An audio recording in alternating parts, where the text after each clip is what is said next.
అరే, ఎంత ఆశ్చర్యంగా ఉంది! చిలుకమ్మ ఇప్పటి వరకు నా భుజంపై కూడా వాలలేదు, నీ మీద వాలింది.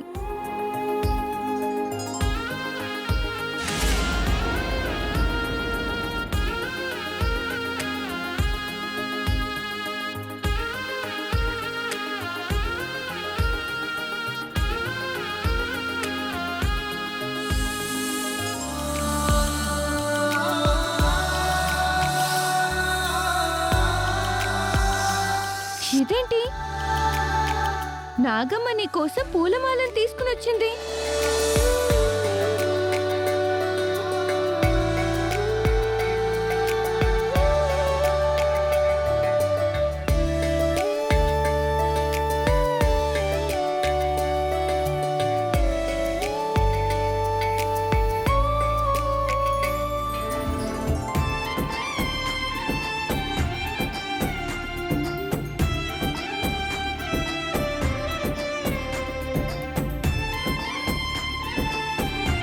కృతజ్ఞతలు నాగమ్మ.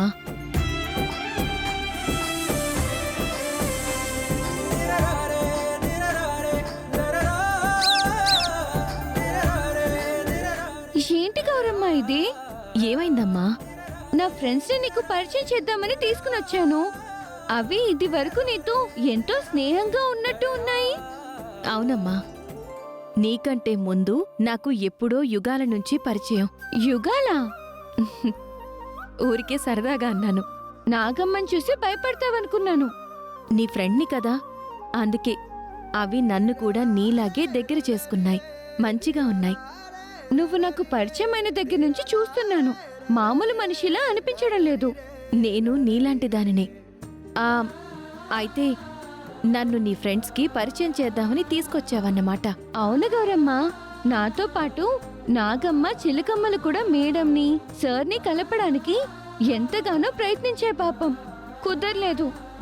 నువ్వు కూడా కూతురులాగా ప్రయత్నం చేస్తున్నావు, నీ వల్ల కూడా కావడం లేదు పాపం. కూతురుగా అంటావేంటి? అదేనమ్మా, అవనికి దగ్గరగా కూతుర్లా ఉంటున్నావు కదా, అందుకే అంటున్నాను. నువ్వు మంచిదానివి, నీతో చెప్పకపోయినా కొన్ని విషయాలను బాగానే గమనిస్తున్నావు. అందుకే నీకో నిజం చెప్తాను, నువ్వు ఎవరితోనూ చెప్పకూడదు, సరేనా? సరే, చెప్పను. ఏదైనా రహస్యమా? అవును. ఏంటంటే నేనెవ్వరినో కాదు, అవ్వనమ్మ కూతుర్ని, అక్షయాని. అవునా? మరి ఇలా ఎందుకున్నావు? పరిస్థితుల వలన అమ్మవారు నా రూపం మార్చింది.